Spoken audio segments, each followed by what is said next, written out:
Hey, what is up? Welcome to this episode of the Entrepreneur to Entrepreneur podcast. As always, I'm your host, Brian Lofermento, and today's episode is one that I probably sound a little more excited than I usually do, even though I'm always excited, but this is the episode that every single one of us needs because we can't escape it today. We're going to be talking about sales, and we're going to be doing it with an incredible guest. I know you're going to love his energy. This is a fellow entrepreneur that just gives so much value in every single thing that he does. So let me introduce you to the very brilliant Jonny Holsten. Jonny is the creator of the BridgeSelling System, which is a practical framework that helps sales teams close more deals and equips leaders to score and improve the effectiveness of their reps' conversations. Before launching BridgeSelling, Jonny worked with organizations from startups to world-famous nonprofits to clarify their messaging, but saw sales conversations fall apart without structure or feedback. That experience led to the BridgeSelling framework, which has helped sales leaders design repeatable calls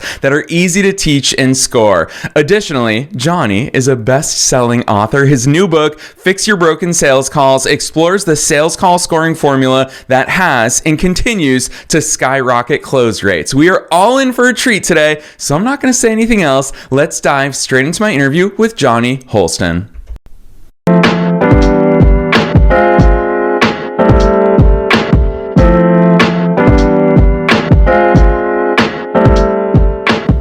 All right, Jonny, I am so very excited that you're here with us today. First things first, welcome to the show. Thanks for having me, Brian. I'm really impressed. You've put out so many episodes so consistently, and I'm honored to be one of them. So thank you for having me. Oh, we are so glad that you're here because, Jonny, truth be told, we don't talk about sales often enough. I feel like it's the one topic all of us business owners try to avoid. We can't do it. So I'm going to turn the spotlight right on you to kickstart things. Who's Jonny? How'd you start doing all these things? Yeah, well, similar to how you said in the intro, Brian, my name's Jonny Holsten. I'm currently in Phoenix, Arizona. I've got 2 kiddos, a couple dogs, and a wife here, and have always been in business for myself. So backstory is started with marketing messaging, helped a lot of companies with the StoryBrand framework. I'm still certified with them, started with them, and just noticed that even when a brand gets their marketing messaging down and their lead gen down, that oftentimes close rates are way too low and sales processes are still way too long because they haven't thought through how are we going to close deals and really turn sales take it from being a slot machine where we're just kind of pulling the crank and hoping it closes, and take it from a slot machine to an assembly line. That is really the whole purpose of the bridge selling framework. And it's a little bit about my backstory. Yeah, I love that. Well, then you took us there, so I'm just going to follow your lead. You've got to introduce listeners to the BridgeSelling System because we are going to talk about sales today, and I'm so excited to go there with you. Yeah, for sure. Well, in short, the BridgeSelling System is designed to solve a few problems. Like I said, low close rate or super long sales processes, ones that are taking twice as long as they should. And the whole idea is closing a deal is like crossing a bridge. We use that analogy, and every company, their sales process is either made up of one bridge if you've got one sales stage, or maybe 2 bridges or 3 if you've got a longer multi-stage process. What we do and what the framework does is it helps you figure out what is across each of those bridges, or your one bridge if you have one bridge. And with the bridge selling system, there are 6 specific things that we dial in and we iron out with each company across that bridge. And once you get those portions figured out, you're able to replicate your best sales process every time. And it makes it easier to train new people or improve performance of anyone who might be struggling. Jonny, when I hear you talk about a sales cycle, I obviously talk to entrepreneurs for a living, and I see the very 2 extremes on this scale, which is the entrepreneurs that are just always going for the kill. They've been told ABC, always be closing, and they think every conversation, even if it's just a mere networking call to build a relationship, they are pitching. It becomes a pitch fest. And then on the flip side, you've got those people who are just so happy to give value and not ask for the close that their sales cycle is an infinite loop. What's that happy medium? And of course, it depends on the deal and it depends on the size of the deal and what it is that we're selling. But how do we find that happy medium and really figure out what should it be so we can work towards it? The way most business owners or anyone who's selling, like I'm definitely not, I would say I'm in somewhere between the 2 extremes. And even for someone with a sales specialty, I would say at times I've seen the quote unquote sales allergy. So sales process taking way too long because people are afraid to close. That has crept up in my own life at times. And so part of what I look at is when you look at your best fit customer, your ideal customer, what does that typically look like? Is it one conversation? Is it 3 conversations? Is it 5? And what's normal for your best fit customer? That's the first question people should be asking. And that's what you should start to model everything else towards. And that's the first place that I would start. Think, what's your easiest sale where it doesn't feel like you're dragging anyone into converting? They are bringing even energy to it. Try to replicate that. There's no right or wrong answer in that. Oh, every deal should be 1 call, or every deal should be, 20 conversations. It more is just about establishing what's normal for your ideal customer, and then you try to replicate that. That's at least where I would begin in my recommendations. Yeah, which reveals, Jonny, I didn't tell you this off the air, but there's 2 words that pop up so frequently in your work and in your messaging that made our pre-production team very excited to reach out to you and invite you on the show. And those 2 words, you just said one of them is repeatable, but also process. And Jonny, truth be told, you see this far more than I do. How many companies don't have a repeatable or a process? Neither of those words describe their sales flow. What does that look like? Because a lot of people are going to hear repeatable and say, oh, is it just a script and I just follow the same script every single time? What does repeatable process look like?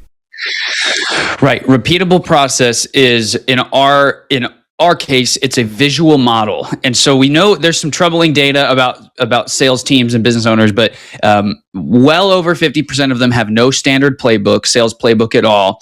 78% of sellers are quote unquote winging it when they get in a conversation with a buyer. And so with a mixture of those 2 challenges, it doesn't matter how great your product is, you're always going to be leaking some revenue. And so what we look at in its simplest form, a repeatable process is a literal visual diagram telling somebody what are the 6 things you need to do during the sales process. And then as far as scripting goes, we have what we call magic pivots. We are not big on scripting. We think that everyone should execute the sales process in their own way. But within the BridgeSelling System, what we look at is what are the phrases. If you go back and listen to, and if you're listening, you can do all of these things on your own. Go back and listen to your last 10 closed deals and your last 10 lost deals. Put some thought into what are the phrases and sayings and topics that advance a buyer forward. And so when we look at a repeatable process, all we're doing is we're learning those things and we're putting it in a model that's easy to understand. And we're pairing those things with simple language that a salesperson can use immediately. So there is, I would guess, light scripting, but it's really only 5% of a sales conversation should be quote unquote scripted. And it's really those parts that are about advancing into new territory or moving forward. And even then, it's not about saying the same words verbatim. It's about saying the same type of thing in a way that feels organic and natural to the person that's selling. Jonny, hearing the way you answer that, I think the math tutor inside of me wants to ask this next question, because when I hear you talk about looking at our last 10 successful closed calls, our last 10 not closed calls, where my head goes as a former math tutor is multivariate. There's so many different variables.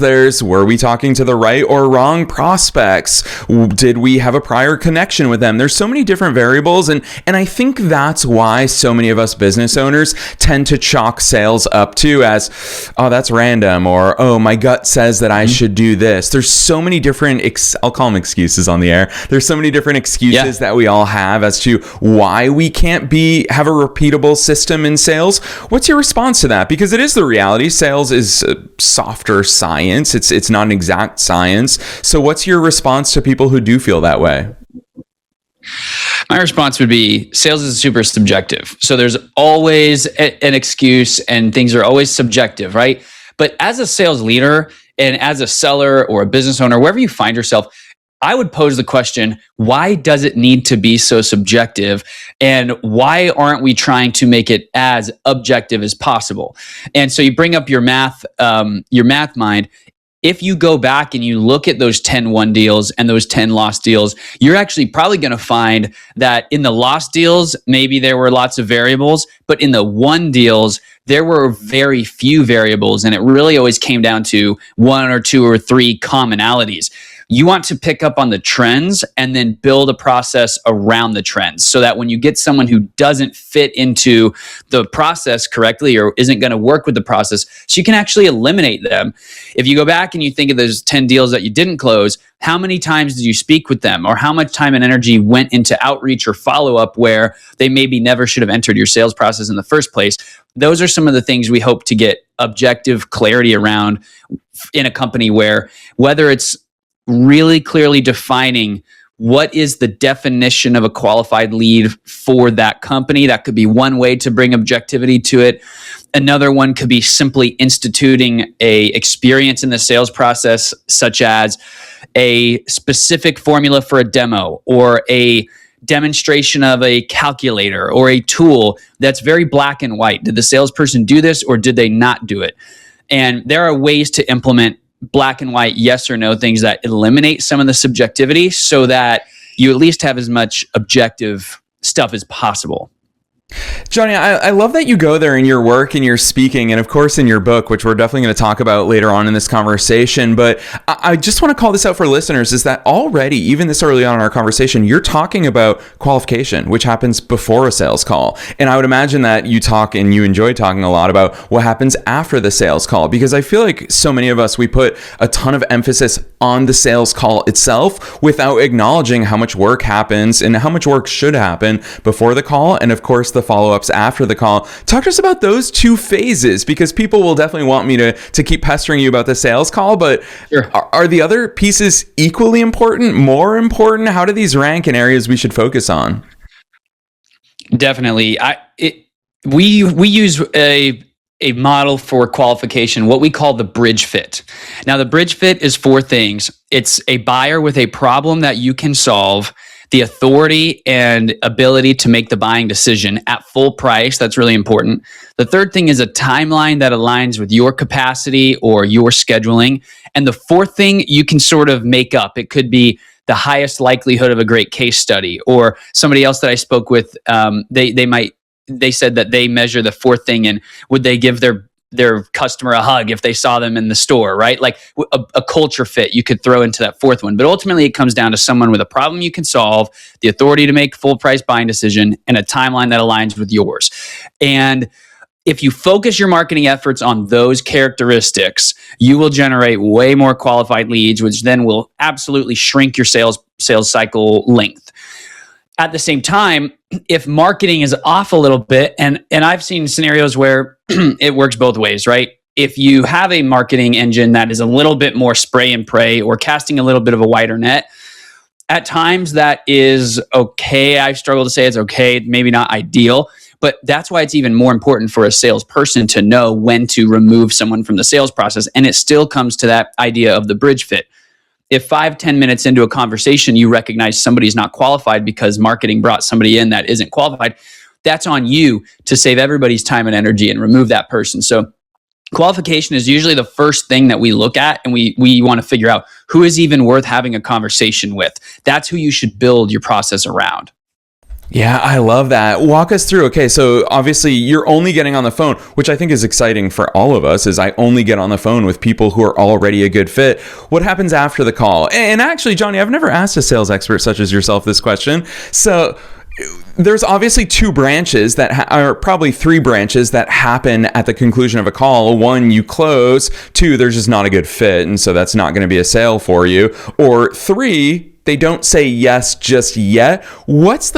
Are those all those scenarios, or are there some that I'm missing? And then what's the breakdown? And of course, what's the after call action for all those branches? You should build your sales process to eliminate those things. So you're asking fantastic questions.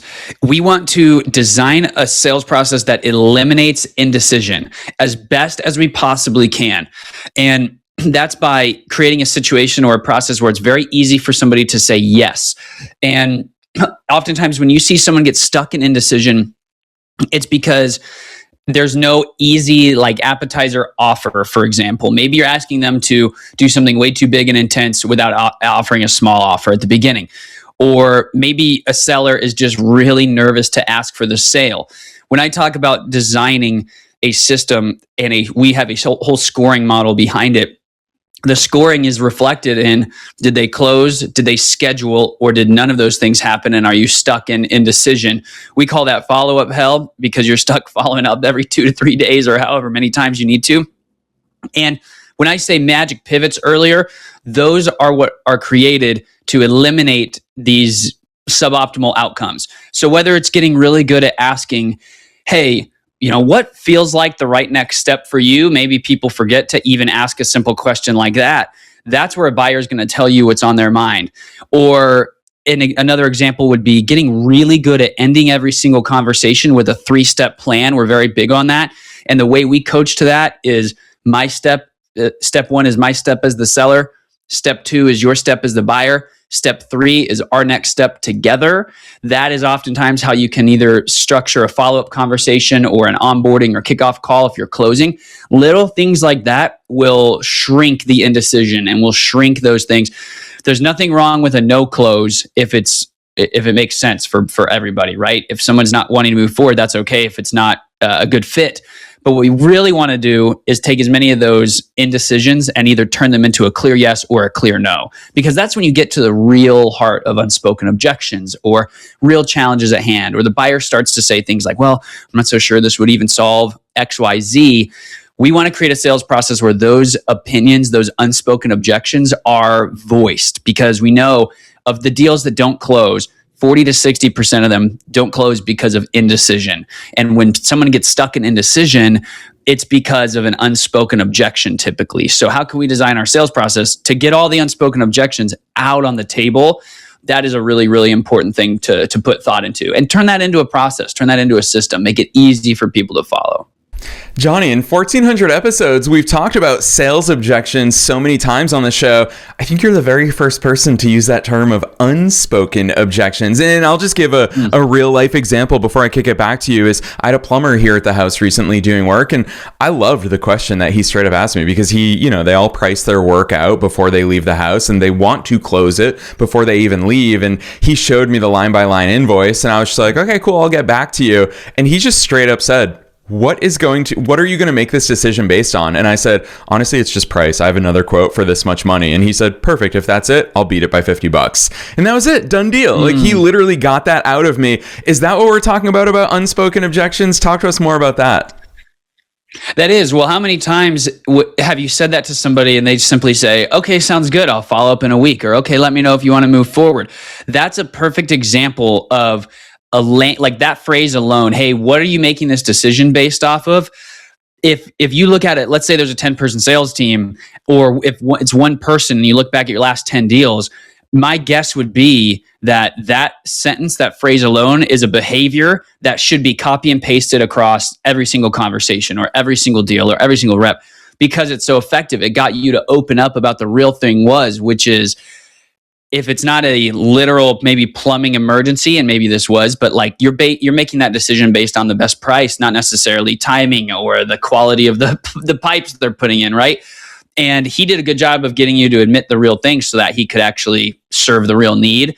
And that's a great example of the phrases and things you can do to open it up. My other favorite is just saying, hey, what unspoken thoughts do you have? Before we wind today down, I would love to hear, is there anything on your mind that's unspoken that I can help address that would either stop us from moving forward or delay this working out? And people will tell you. They will almost every time tell you. That's so interesting. And that's such a brilliant point that you made, but I don't want listeners to walk away from this conversation thinking that you and I are both suggesting pricing is that thing we must beat. Because to your point, I had a handyman recently. I'm in the process of listing the house. That's why I've got so much help coming through the doors right now. And so, Jonny, in the case of a handyman, for example, my one determination was, how soon can you be here? And actually, I ended up hiring someone who's more expensive than a dude who could be here a week later. And so the fact that when they ask that, they know the thing that I care about, it helps them, but it also helps me as a consumer. And so for people who do err more on the side of, oh, if someone's hesitant, I'm just gonna discount the price. What's your take on that? Because obviously pricing is a valid objection, spoken and unspoken, but there's so many different things that we can compete on. What's your take there on where it is that you poke and prod in order to close the right deal? You never want to discount on price. You really don't want to, because that can diminish authority. So to give some examples of when I, as a sales quote unquote expert, will lower my pricing, is if it's a larger organization with a very specific budget that is not budgeable. So there's an example where I will come down on price if it makes sense for everybody and it's a true change. It's a true factor in getting the deal done. I will not come down on price if I'm meeting with somebody or potentially working with somebody who it just can't afford it, for example, or doesn't have the ability to really implement and take what I'm doing and make it work. So for you, for everyone listening, I'd be saying, never discount at a point where the numbers no longer work. That's not worth it at all. If discounting is the true factor in getting something done, and it's not simply a surface level objection to get out of the sales situation, then put some thought into it. So, but you never want to lead with that, because to your point, Brian, oftentimes people's decision-making criteria is timing, expertise, inclusions in the deal, and budget is not always the thing. So if you're going to all of a sudden offer, hey, I can give you a discount if we move forward on this, but the real issue isn't the pricing. The real issue is the questions about the features and benefits. You need to ask that buyer, what is important to you? What questions do you have for me, so that you don't just lead with a discount when all you need to do is explain some of the technical features a little bit better, if that makes sense. Yeah, for sure. And Jonny, I want to switch gears a little bit, because it's something that I've personally been very excited about having you on the air for, is that so many business owners, we all start our businesses and we are a one-man show for quite some time in most cases. And the last thing that people typically will give up is sales, because we trick ourselves into believing there's no way anybody could sell this thing, this product, or this service the way that I, as the founder, can. Jonny, that's what I think is so fascinating about the work that you do, is that you not only help business owners and executives, but you also help their sales teams. Give us some insight there, because you've seen businesses very successfully transition that sales team model. What's that look like for founders who are saying, Jonny, how the heck is someone going to sell my stuff? Well, I would say the first thing is you've got to recognize two things. One, yes, somebody can. So that's the piece of humble pie you have to deliver, is you need to get the thought out of your mind that no one could ever do it. The second part is you may need an outside viewpoint to help you figure out why you're so good at selling in the first place. I can't tell you how many times we'll talk to a business owner, or even sometimes it's not the owner of a business. It might even just be the top performer on a given team. It's the same reason a sales top performer doesn't always make the best sales manager. It's because oftentimes they can't even tell you why they're good, which makes it hard to train and teach somebody else. And so the number one thing is you've got to figure out what are the 3, 4, 5 things you're consistently doing that lead to a closed deal, and then teach around that, enable somebody to do those things. The problem is oftentimes when we are trying to teach someone how we sell, we are too in our heads about it that we don't even know the things we're doing that work. And so that's why founders, I was talking to someone the other day, and they said, another sales coach who had said, I haven't talked to one founder that's hired their first salesperson this year that is happy with it. And that's usually because we're trying to train off of our own winging it tendencies, when it puts the person we're training in a confusing state to where they don't really understand how they're supposed to go about the sale. There's no repeatable motion. There's no common trends of you do these 3, 4 things to close a deal, because oftentimes a founder can't even recognize it themselves. And while they're good at winging it, others will not be good at winging it. So you won't be able to teach someone to wing it, but you can teach someone if you can accurately replicate what you're doing that's successful. You just have to put the time and thought into actually identifying what those things are. Yeah, I love that. Which, again, coming back to my math tutor mind, is pattern recognition. And that's hard for humans to do. Patterns are very hard, especially in the nature of, 60-minute fluid sales conversations. And so, Jonny, I'll be honest here on the air, that's my favorite part about AI, is I dump so much content, so many of my transcripts, so much of everything into AI. I give it a lot of inputs before I ever ask for any outputs. That pattern recognition from AI is something that I've I've really appreciated. How much does AI factor into the work that you're doing? Because I do feel like it is that objective and helpful third party. It can be. We've seen a couple of different things with AI. One, our work is very soft skills and strategy focused. So how do you, even if AI tells you all these things, how do you actually make sure you change your behavior in the real-time execution of it? That really is our lane. And so we certainly use AI ourselves all the time in figuring out what are some trends, what are, analyze 10 transcripts and give us themes on this and that. But it's how do you take that? How do you make sure you're getting positive feedback from it? Because on the other side of it, you get AI slop, which is here are 25 things you could do better. And now you can't even remember what they are. So I'm a little bit more interested in learning what's the one thing I should be doing over and over again than getting a whole bunch of feedback. So your thoughts are spot on. Prompt it well, give it the right things to look at. But AI has a hard time changing behaviors, and it will make you recommendations, but it won't always ask you the questions that lead to true reflection. So we try to balance that. If someone's really big on the AI insights, we see it all the time. Companies that use very robust conversation intelligence tools that are chock full with AI, yet their reps still don't have the muscle memory to change their behavior, or they have such rigid behaviors based on muscle memory that no amount of AI insights is actually going to get them to snap out of their habits and change their behavior. Those are, I would say, just different sides of the same problem, and it all works together. But if you find yourself struggling to implement what AI is telling you, you may need to take a step back and look at it from a different approach. What I love AI for is we use what we call the bridge score. And a bridge score is when you're assessing a deal, is it closed or not? And a closed deal is 100 points out of 100. What is a 50 out of 100 in your sale? What is 75? What is 25? So we'll help companies define those things and define those scoring criterias. Then that's a great thing to plug and play into AI. Drop a call transcript or have it quiz you about where your deal is at and get more objective, not subjective guidance from AI. Oh, I love that. So well said. And here's a pro tip for listeners that I always wonder if any listeners around the world are doing this, Jonny, is I would recommend any listener scrape this episode, get the transcription of this episode. There are lots of easy ways to do that. Dump it into your favorite LLM alongside one of your call transcripts and let AI know that you want to put what Jonny has shared during this episode into practice.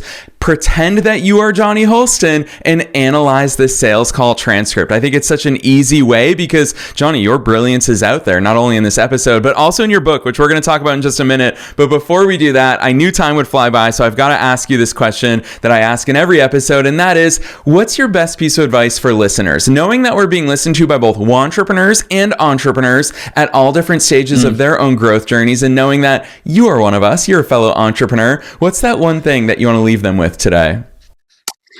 I think the big thing, which is pretty relevant throughout the whole course of my business journey, is I've never worked at a company W-2, and I'm not an anti 9-to-5er at all, because that can be the right option for many people. The only thing that I can correlate to different successful and the most successful seasons in my life have been the times when I've swallowed my ego and swallowed my pride, and I have accepted the fact that, yes, I love being an entrepreneur, I love being a business owner, but it's not about any of that. And I don't think I even found the success I wanted to see in business until I stopped caring about being an entrepreneur, and I stopped caring about telling people I was a business owner. And I didn't get any satisfaction from saying I run a business or I work for myself anymore. It became more about the clients, the projects, the outcomes, the wins, the supporting, and the collaboration with other people. So if you find yourself right on that brink of maybe you're not quite an entrepreneur yet, maybe you're not quite breaking into your business the way you'd like, stop and ask yourself, are you really focused on being an entrepreneur just because you think it's cool to say that? Or are you focused on doing good work and helping others win? If you can have that paradigm shift, you will see a lot more success a lot faster. And that is something I've always had to bring myself back to when I find maybe my ego or my pride getting caught up in it. So hopefully that's helpful to people on the other side. Yes, I love that advice. And Jonny, I will say that as someone who does a lot of these interviews, it's hard to give original advice, but you absolutely nailed it right there. And I'm super appreciative of you sharing those insights. Heck yeah. I'm also very excited for you to share more about your book and drop some links on us. So for listeners who are saying, Brian, you have teased us quite a bit about Fix Your Broken Sales Calls, 6 steps to better conversations, shorter sales cycle, and higher close rates. Jonny, tell us about the book and then drop some links on us. Where can listeners find all the amazing work that you're doing online? For sure. Well, Fix Your Broken Sales Calls, the book came out about a month ago, and it's going to teach you everything that we talked about in this episode. It will teach you how to create your own bridge fit, how to create your own repeatable motion, how to create a scoring formula that's unique to your own sales process. And then you can take all those things and teach and train and scale somebody else, or at least improve your own sales behavior. So the book will walk you through all that. You can get the book on Amazon. You can also go to bridgeselling.com/book. You can request a free digital copy. We're happy to send you one of those. And you can reach out to me on LinkedIn. I'm on there way too much, so feel free to shoot a message if you found something about this episode helpful. I'm happy to hear about it and talk more with you there. Heck yes, I love it. And listeners, you already know the drill. We're dropping all of those links down below in the show notes, no matter where it is that you're tuning into today's episode. If you're on the go, if you're in the shower, if you're at the gym, have no fear. You can click right on through from the show notes, no matter where it is, Apple, Spotify, all those good places. So Jonny, on behalf of myself and all the listeners worldwide, thanks so much for coming on the show today. Brian, thanks for having me. Keep up the awesome work.